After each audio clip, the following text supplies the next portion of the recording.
Sa loob ng isang madilim at masukal na gubat ay matatagpuan ang mandirigmang si Florante, na anak ni Duke Briseño at ni Prinsesa Floresca.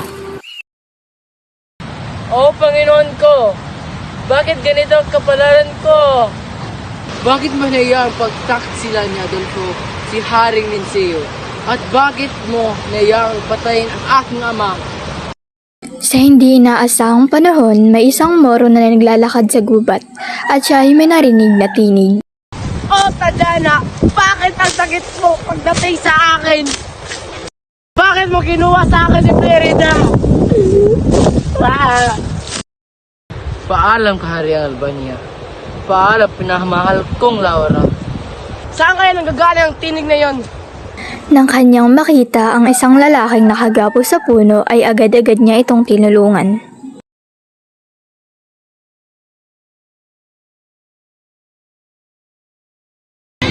Sino ka? Ano ginagawa mo dito? Huwag kang mag-alala. Ako sumagit sa'yo. Hindi ba naalala na tayo ay magkaaway? Ika isang Moro. Ika isang hangal. Natagtagan mo lang ang iyong pasakit. Kung ganon, maraming salamat sa iyo. Walang anuman, ngunit maaari ko bang malaman kung bakit ka napadpad dito? Kung nais mo malaman, hayaan mo akong magsalaysi sa iyo. Ako nga pala si Florante, ang anak ni Duke Briseño ng Albania at ni Prinsesa Floresca ng Crotona. Tulong! Tulong! Isang werteng lumayo ka sa aking pinsan. Bakit kailangan niyo pang umalis? Dahil mas maganda ang pagtuturo doon sa atin. At kung hindi siya magtatapos sa kanyang pag-aaral, paano ang kanyang kinabukasan? At sino naman ang mag-alaga sa kanya? Sa aking anak. Huwag kang mag-alala. Aalagaan siya ng mga guro doon sa atin. Si Florante ay pumayag na doon siya mag-aral sa Atenas. Florante, maligayang pagdating. Ako nga pala ang iyong pagdating. Nagagalat akong makilala ang aking guro. Huwag kang mag-alala, Florante.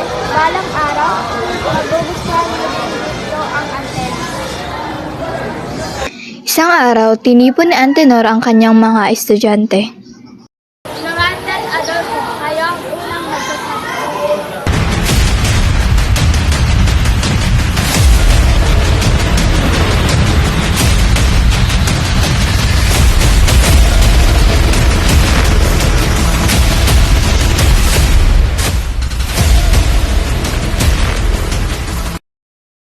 Pagkalipas ng isang taon, nakatanggap si Florante ng liham galing sa kanyang ama. Florante, ito ang pinapalitan ng ulat ng iyong ama.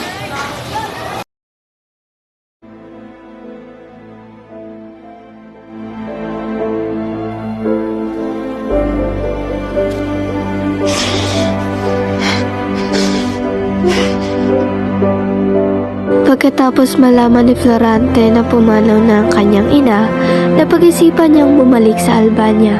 Ngunit bago siya umalis, siya muna ay nagpaalam sa kanyang guro at kaibigan. Alam po ang aking guro. Mag-ingat ka, Florante. Iingat ka aking kaibigan. Pagkabalik ni Florante sa Albania, nakatanggap ang kanyang ama ng liham galing kay Haring Linceo.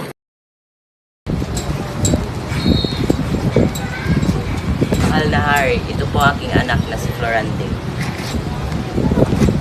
Ikaw ang pinata na nakita ko sa panaginip. Ikaw ang magiging tagapagmana ng aking trono. Mahal na hari. Maaari ko bang malaman ang pangalan ng pangandang binibini? Siya ang aking anak. At iwan mo na kita.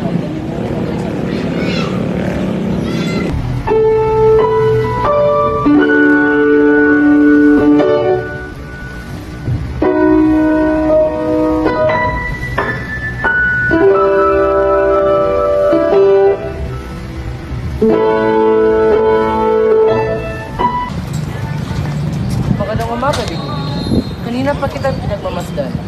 Magandang umaga din sa'yo, Florante. Ika'y laging nakakwento ng aking ama. Sa pa kitang makilala, binibini. Gayon din sa'yo, Florante. Ngunit ilang araw na lang at ikaw ay aalis na. Oo nga, halina at magsisimula ng piging.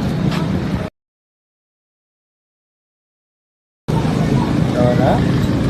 Mag-iingat ka sa digmaan, Florante. Pangako ko ay ako ay babalik. Sugod! Sugod!